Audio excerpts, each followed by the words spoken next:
มันบ่ได้เจ็บดอกแต่มันคันแต่บัดนี้เขาทายาเลยมันเปียกมันจะมันอับนะเอาไปถูบใส่ครั้งเด้อโอ้ยยาเสพติดมาเถอะอันนี้แล้วเมื่อวานนี้มีผู้ใหญ่เพิ่นโทรมาเพิ่นว่าสมมุติว่าเฮามันเพิ่นอยากต่อหน้าบ้านออกมาหั่นนะแต่เพิ่นว่าอยากใช้2เสาแต่ประมาณจักเม็ดเจ้าอ่ะ2เสามันลงเป็นยาวแบบอันนั้นโมเดิร์นออกมาหรือเสียดแบบนี้บ่หรือว่าเสียดเป็นฟักลงมาชั่วเดียวก็เป็น2จังหวะได้นี่เลยเสียดทางขึ้นทางไหนขึ้นทางที่หรือทางที่ทางขึ้นเพื่อนน่ะบ่เปิดช่องห้องห้องนึงออกมาพี่มาทางนี้คันใดมันต้องเข้ามาพี่ไปพุ่นบ่เป็นห้องนอนทางนั้นห้องนอนนี่จักเบื้องใดต้องไล่เบื้องนี้2ห้องนี่เนาะ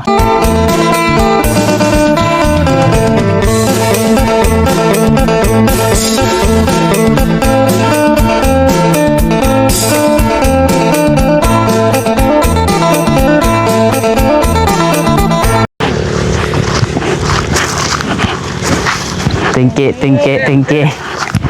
กะโอ้ยผู้บ่าวข่อยเกิดจังซั่นโอ้ยพี่น้องเนาะเด้อสงสารเด้อฮะเอาบ่ได้เป็นหยังดอกทายาเป็นได้น่ะทายาซื่อๆบ่ได้เป็นหยังเกิบมันนั่นมันทูอย่างนี้เนาะเกิบเปียกนี่ญาติเด้อนั่นเบิ่งตีนแดงหมดเลยแห้งเก่าแห้งคันแห้งแดงพอดีว่ากินนี่ไปซื้อน้ำไปซื้อเป๊ปซี่กับนี่แหละพี่น้องน้ำเย็นมาให้ทางพอสร้างกับเขาน้องน้อยทีมงานแหละกินพี่น้องเนาะเวลาอยากก็กินพี่น้องเลยถามมีตู้นะเพิ่นว่าเป็นหยังแล้วเพิ่นว่าเป็นดิฉันเพิ่นว่าพี่น้องลืมไปแต่เพิ่นให้ใส่ยานั่นพี่น้องเป็นกับขาวๆน้อยๆหรอกแต่ว่าแล้วว่ามีตู้น่าจะเป็นแบบว่าเฮาไปลงน้ำเปื้อนน้ำหยังนี่แหละเดี๋ยวก็ใส่เกิบอัพพี่น้องมื่อนี้เป็นเกือบเลยเกือบน่าจะได้ถิ่มแบบมันเก่าแห้งแต่เบลบอกให้ถิ่มได้3-4-5 ปีแต่พี่น้องเนาะคือว่าใส่คุ้มแห้งนะเกือบคนนี้เอาทักทายสบายดีเด้อพี่น้องเด้อสบายดีสวัสดีพ่อแม่พี่น้อง FC การเบิร์ดสุขสุคนบัสมองสุบอนว่าอยู่ภายในและก็อยู่ทางต่างประเทศนะพี่น้องกันยินดีต้อนรับเข้าสู่ช่องสายกกสายบุญขอพ่อกันกำลังพัดไส้พี่น้องเลยในมื้อที่2ของการคืนโค้งแล้วน้องน้อยพี่น้องทางภาษาเพิ่นก็กำลังเริ่มตอกไม้ตอกยางอะไรพี่น้องเตรียมกำลังขึ้นโค้งตัวสั้นซะไปนักแล้วพี่น้องเดี๋ยวไปหาทางน้องน้อยเพิ่นนั้นสิปาตีนก็จะแบบใดพี่น้องมันบ่ได้เจ็บดอกแต่มันคันแต่บัดนี้เขาทายาเลยมันเปียกมันจะมันอับนะเอาไปถูบใส่ครั้งเด้อโอ้ยยาเสพติดมาเถอะล้างทางน้ำก่อนจบดี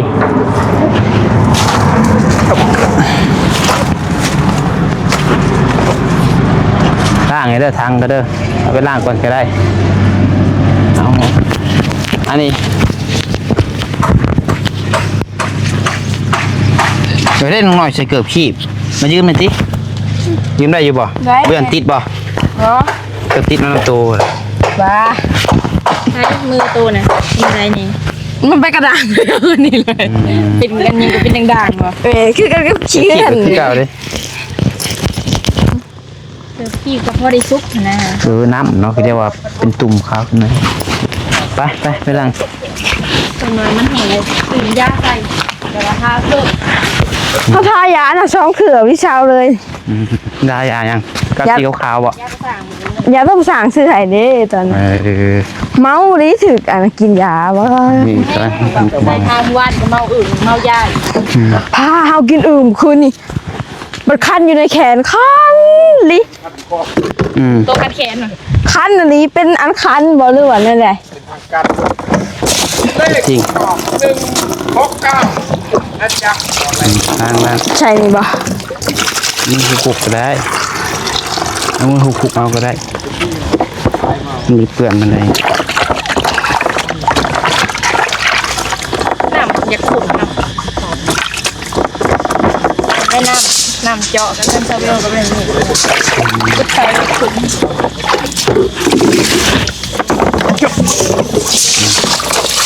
ข้างนอกก่อนข้างในก่อนก็ได้นะกาสนาตาเนี่ยให้คือคนเนี่ยบางคนหนาจบตาเจือ เจาะตาเจือข้างหน้ากับล่างวะ โอ้มันก็ล่างเบิ้ลข้างนอกข้างในเนาะแสดงว่าตัวอาบน้ำนี่กาอาบอยู่ข้างนอกข้างในบริละรับไตใส่พุ่งกับจกเอามาล่างหมดเลย ตายแล้วเลยเหรอ ปาดออกมา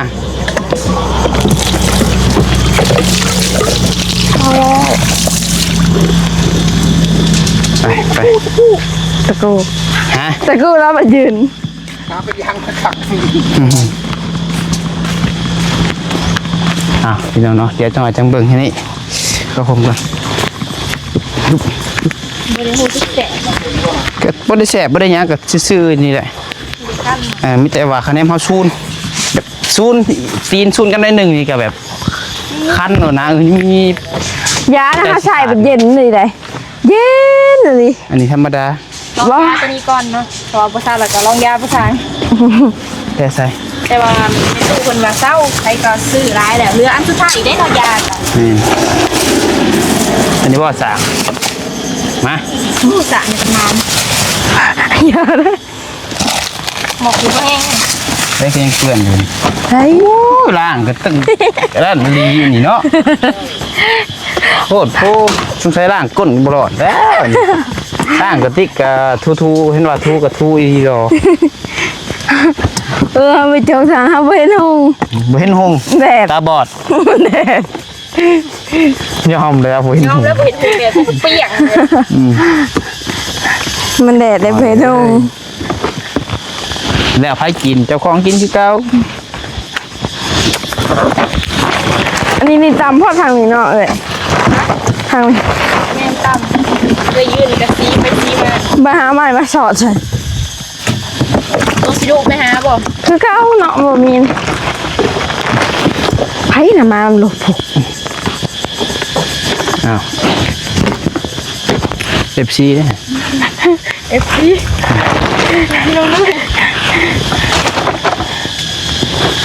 ครับใช่ไหม ทับวะ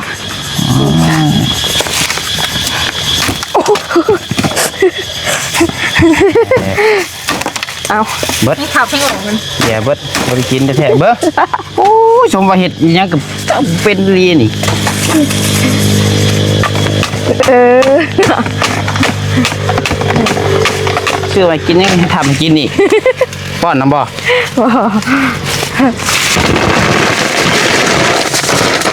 เอ้ยเอา เราไม่มีร้านซ่อมรถอยู่วะ อ่านสมรส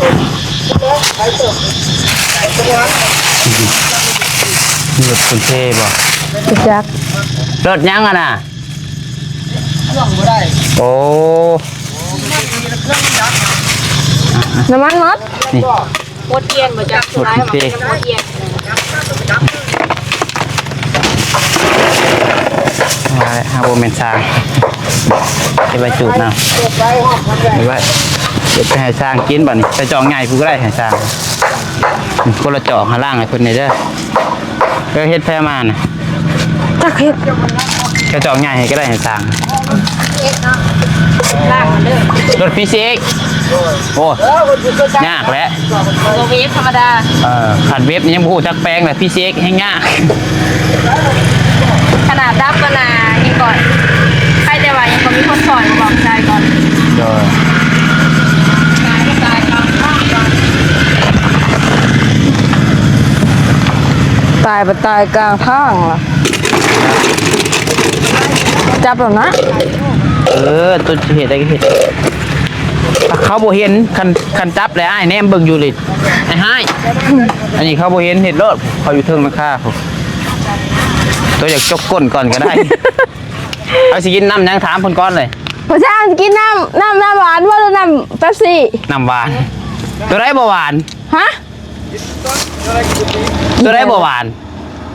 ตัวนี้มันอันนี้ตัวนี้มันหวาน ตัวนี้เพิ่นเอิ้นน้ำหวานบ่ แม่นเลย อันนั้นเพิ่นเอิ้นน้ำหวาน บอกน้ำเป๊ปซี่ โมเมนต์น้ำเขียวอ่ะ นั่นเลย ช่องจอกบ่ น้ำเคี้ยวได้น่ะแฟนตา ช่องจอกบ่ เอ้าจะก้นจ้ะ แล้ว 2 คน นี่จอกยังไง โอ้ช่องจอกของเราเนาะ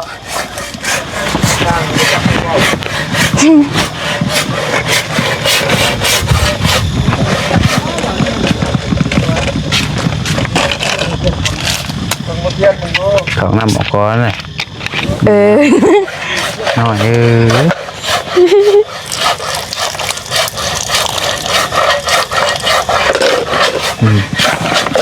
จกคือเก่า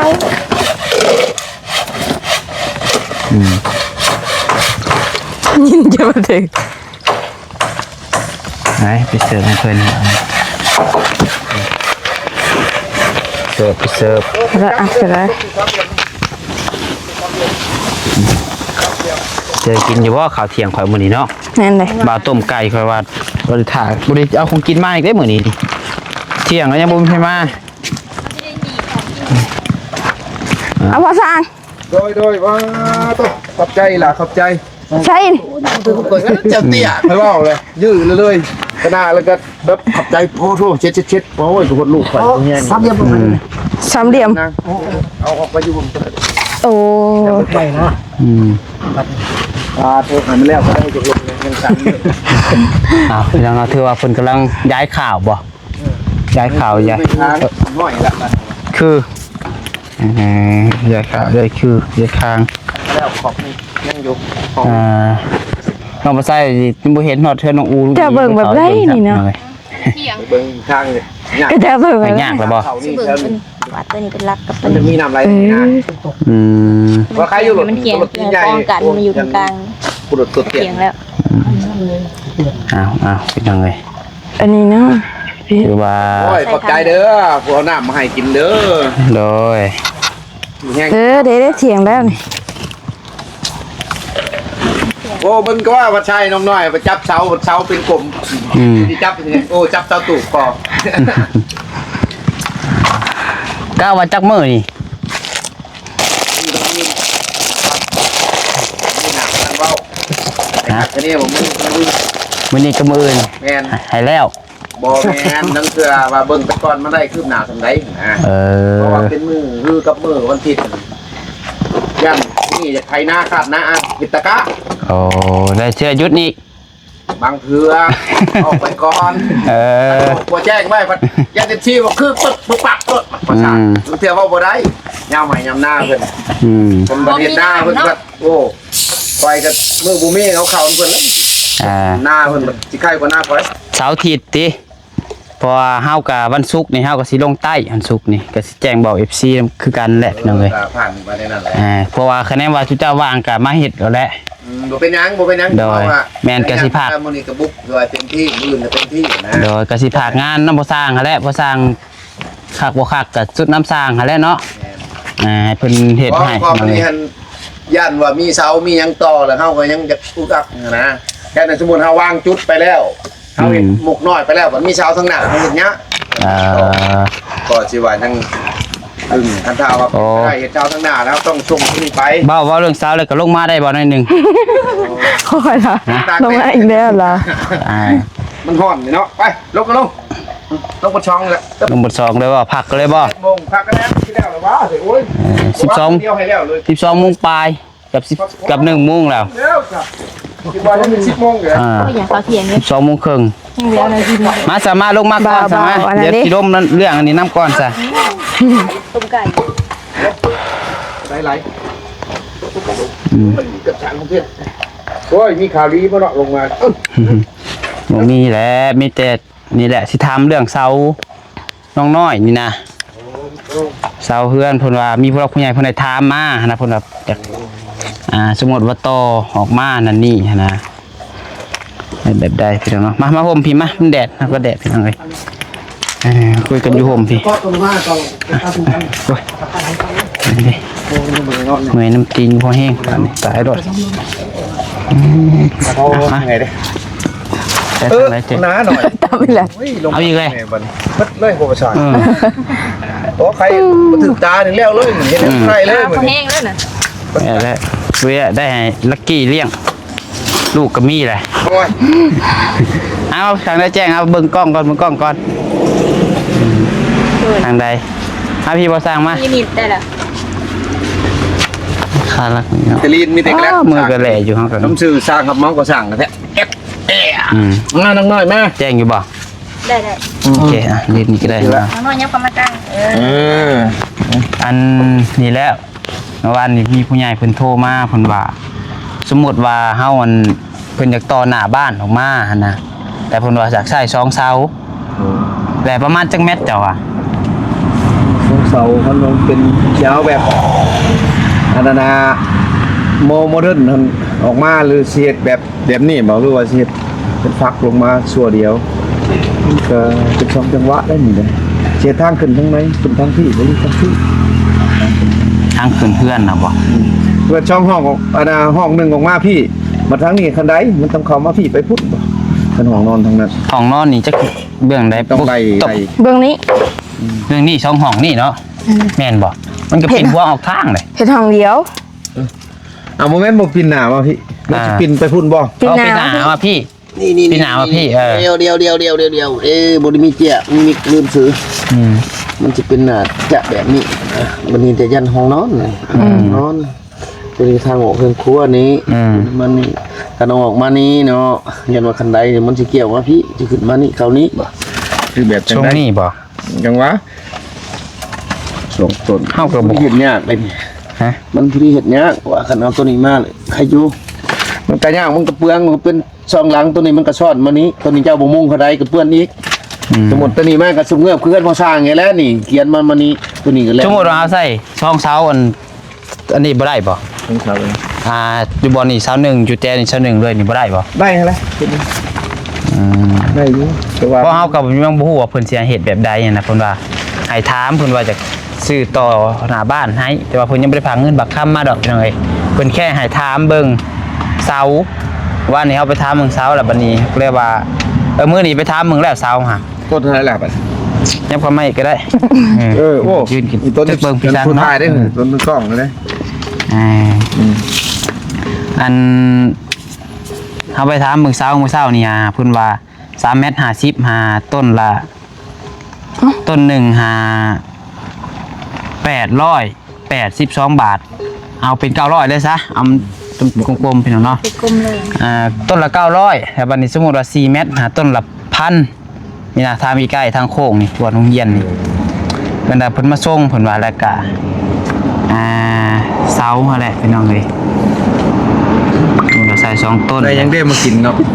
เอ้า กินหมูว่ำ และ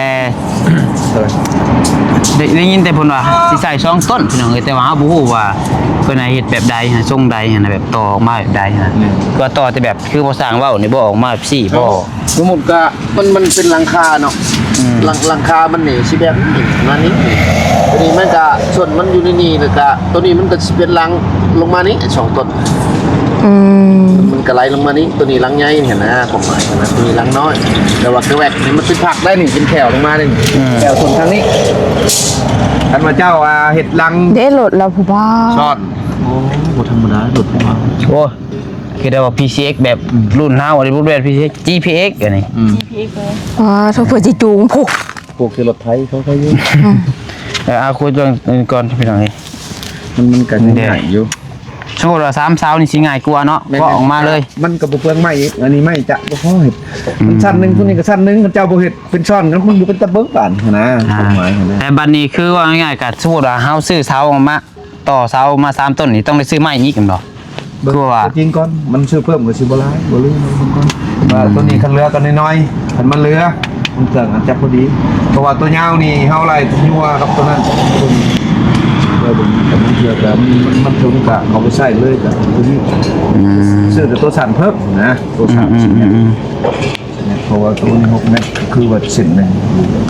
แล้วเส้นหนึ่งหรือ2เส้นนี่แหละผมพอสร้างไล่ไม่กงไก่ดิไม่ที่ว่างคือจะ บ่ห้องนอนนี่น้อยว่าจะคิดจักห้องหน่อย ห้องนั้น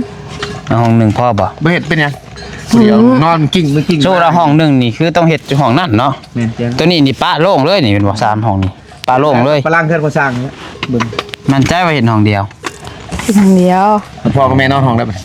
บ่พ่อกับแม่ผมว่านอนไหน ไว้ เอ้า นอนมันจะว่าลูกสาวนอนคนเดียว แสดงว่าตัววางแผนไว้นี่บ่ใหญ่พ่อแม่นอนน้ำพ่อแม่มาอยู่น้ำ ไผสิอยู่คนเดียว แต่พอสร้างงั้นยังมี2-3เลยดิ บัดผู้สาวเนาะกินอยู่คนเดียว บ่ได้ดอก สมมุติว่าเฮ็ดเทื่อแล้วนี่อยากอยู่ผู้เดียว เอาก็อยู่กับพ่อกับแม่แล้วแต่นอนแม่พ่อแม่ก็นอนเนาะฮักอะแบบเฮ็ดมื้อคันห้องนี่อย่างนั้นคนเดียว บ่ได้ห้องเก็บเครื่อง เอาดีๆได้เหยเนาะ บัดคัน เอาดีๆ ไว้ทำไม ไป แล้ว เพราะว่าสิว่าได้ๆอ่ะพี่น้องคือห้องนี้น้องภาษาคิดไว้ว่าประมาณ2ห้องนี่สิดีงามเนาะเพื่อนช่วงนี้2ห้องพี่น้องเอ้ยเพราะว่า กันก็ออกมามันกว้างเติบยุ่งเนาะ แมนเพราะว่าห้องตัวนี้นี่ปล่อยเป็นห้องโถงแลสอดทุนครัวเลยตัวนี้เนาะคือว่าเพิ่นจะเขียนห้องเดียวก็สุดแล้วแต่ผู้อยู่ได้สมมติว่าอนาคตเจ้าอันอยู่ผู้เดียวบ่คือว่าพ่อแม่มากับเพิ่นนอนนอกบ่ได้คันห้องก็แล้วแต่เนาะสุดแล้วแต่ผู้อยู่ สุดท้ายผู้ถามเพิ่นบ่มักนอนในห้องเพิ่นมักนอนนอกสุดท้าย เพราะว่าบ่ได้ได้ บ่พยันนอนที่ตูบยันเผาลูกสาวบ่ได้ผัวคักเอา กะยามันซะพี่น้องน้องพอมันยังบ่อันนี้ก็ถามเพิ่นคร่าวๆว่ามันยังบ่ฮอดขั้นตอนนั้น เอาตัวนี้ก่อนเอาตัวรังค่านี่ก่อนซะพี่น้องเนาะสมมุติว่าต่อมา3ต้นนี่พอสร้างเอาน้ำข้าวสร้างอีกเท่าไรเพิ่ม จักเสียได้เลยสร้างก็ได้คันเอาคันเราเพิ่นน่ะมีตัวต่อมีงบต่อมาก็ถือว่าเฮามูลค่ามันก็สิดังเดิม3ก็มันก็พอดีฮอด 3,000 มันได้บ่2ล้านเราก็ใช้ 3,000กับประมาณนั้นประมาณ2ล้าน 2ล้านไป อ่า ล้านไปอายุพอได้ให้เมียพุ่นละล้านแต่เนี้ยพอได้มื้อแก่น่ะเมียญาติพ่อก็ซื้อน้ำมันรถสิได้บ่พุ่นล้าน2ประมาณสมมุติว่า2เท่าไหร่ล้าน2ล้าน4บ่ฮู้ว่า2ล้านท้ายนี่นะคันว่ามันได้บ่ได้2ล้านเอาเข้าแล้วบ่3เลยคันมาหาเอื้อยน้องมาย่อซอย ประมาณ3ต้นนี่ต่อออกมา3ต้นนี่พอสร้างเสียเพิ่มอีกประมาณว่าเป็น2ล้าน5บ่คือเท่าใด ประมาณนั้นแหละ ประมาณ2ล้าน5 งานต่อเติม ต้องเพิ่มอีก2ล้าน5พี่น้องเนาะแถมว่าต่อออกมาอีก เฉพาะตั้งเสาเทคานได้แหละ แล้วก็ร่วมมุ้งบ่ตัวนี้ โอ้ยมุงอยู่ทั้งร้อย ร่วมมุ้งก็ต่างหากอีก โอ้มันจะเป็นตั้งหาก บ่ตัวอันก็ออกมาทางหน้า3เสานี่ได้ โอ้มันก็ตั้งหากเลย ต่างหากบ่ ตั้งหาก มีแต่ตั้งเสาแล้วก็เทคาน จะวักไฟวักมัน แล้วก็ขึ้นโค้งกับมันมุ้งนี่อีกต่างหากอีก จะไม่ขบเขตไปไหม ถือว่ามันสิเปลืองไปอีกได้อนี่พี่น้องเนาะคะแนนว่าเฮ็ดแบบนั้นนี่ชื่อแต่เสามานี่บ่แล้วพี่น้องเอ้ยมันต้องเสาปูนนี่ก็ยังเหลืออยู่แต่ เดี๋ยว ว่า ตาเดี๋ยวจะเปิดเพชรนั่นเลยตายญาติยังบ่จะตายแม่ตายโอ้ย เดี๋ยวลืมอีกได้บาทนี่ บอกเรื่องราคาจะบอก อัน ก็ออกมา ให้สมองช่วงนี้ให้เงินเลอะเรื่องอยู่พี่น้องนี่เนาะสุรต่อมานี่มันสิเปลืองอีกพี่น้องบ่จักปูนทรายนี่ก็ต้องซื้ออีกนี่ทราย พุทธตัวเก่าเขายังเหลือยังเห็นวะ ยัง4ศพ ก็จักสิพ่อบ่พอ4 2 1ปูน2ทราย3เฮตัวที่เก่าคนก็เหลืออยู่พี่น้องแต่ว่าบ่พอ แต่กระตูไม้ขึ้นโค้งอีกโอ้ตัวเปลืองเบิดหลายเติบได้เกาะออกมานี่เนาะลักหมื่นนี่บ่อยู่ โอ้ก็เลยมันก็6เบิ่ง6คูณ7บัดนี้ก็7กับ8 9ก็เป็น10แล้วนะ10เมตรแล้วก็พอออก3เมตร เพราะว่าเฮาบ่ได้ตั้งแต่ทีแรกเนาะคันว่าตั้งแต่ทีแรกนะ ง่าย 15ต้นโลดนะพี่น้องเอ้ยเอาเดี๋ยวเนาะจะคิดแนวใดแหละสามีแต่ว่า แล้วพอช่างเฮ็ดก็ พังเบิ่งพี่น้องเอ้ยเนาะเพราะว่าตามที่เพิ่นโทรมานี่น้องบ่ใส่ก็ยังบ่เข้าใจละเอียดปานใดเพิ่นว่าให้ถามเสาพี่น้องเนาะเพิ่นสิซอยแต่เสาบ่คือว่าแนวใดคือว่าเพิ่นสิซอยแบบตัวนี้ก็ออกมาที่เพิ่นสิซอยเบิดออกว่าแนวใดพี่น้องเอ้ยเฮาก็ยังบ่แน่ใจยังบ่เข้าใจพี่น้องเอ้ย ให้เพิ่นให้ถามมึง ก็นั่นก็เพิ่นให้ซื้อเสามาก่อน ชื่อเขามาไหว้ก่อนติ แม่น แล้วมีงบมีหยังจังตั้งเนาะ แม่นคือนี่เขาเฮ็ดโครงไว้ก็บ่สร้างสิกลับมาพุ่นละสร้างให้เจ้าละไป คือว่าอันให้เราเฮ็ดตัวนี้ก่อนบ่เนาะคิดคือแบบเพื่อนน้องอูน้องอีเด้อนี่แหละช่วงนี้แหละเอาซำนี้ก็จักสิแล้วบ่แล้วน้องน้อย มีงบ เอาตัวอยากต่ออยู่บ่เอาตัวอยากต่อออกมาอยู่บ่ อยากตาย อืมโอ้ยสบายดี ไปดีเด้อบัดตา ต่อออกมาหน่อย นอนแดด ปวดหัวน้องบ่ใส่บาตรนี่เนาะ กีฬา ว่าสมมุติว่าสิต่อออกมานะมันก็ต้องเปลืองงบอีกลักช่องผู้ใดเนาะคะแนนไว้ว่าแล้วทางโค้งเลยทางนั้นเลยนี่เนาะมัน 20,000ผู้ใดกันสิพอ เอาตัวเพื่อนใหญ่นี่ก่อนซะคันว่านั่นคันว่าเพิ่นซอยเสาก็ซื้อแต่เสามาก่อนเนาะ เลย แต่ก็จังว่ากันพี่น้องเอ้ยเนี่ยได้ก็ได้ จะมาขึ้นอาชีพมันกับตองก็ยากแล้วบัดเนาะพี่โตอีกเนาะ นั่นแหละหาจังว่า มันเป็นทางภายทางมันแหละ ต้องได้ยืดลงเปิดปีแต่ว่า อ๋อกันเจ้า จังแรกคะแนนว่าต่อข้างหลังเนาะ ข้างเขาแล่นมาเลยอะไรเงี้ย ก็ออกไปทางหลัง ต่อเฮ็ดอันครัวผู้ จำโตไปข้างล่างเลยได้ เห็น แต่ว่า ทั่ว สมมติว่า เนาะ เห็ดขึ้นโค้งตัวนี้แล้ว ข้างหน้านี่ก็มันก็สิเป็นทรงอันนั้นมาเลยเนาะแบบเพื่อนน้องอูน้องอีผู้ใด แบบนั้นแหละเก่าทำกัน เห็นน้องบ่ซักยังบ่ได้เข้าไปเบิ่งอีกเทื่อเพิ่นคันมีเวลาสิแดงเขาเบิ่งครับ ทำกันแล้วแหละ ชุบประชับได้เห็นเงินแบบเดียว ใช่จะมีรูปบ่บ่ทาง มันก็เข้ากันมามีสัญญาณอยู่บ่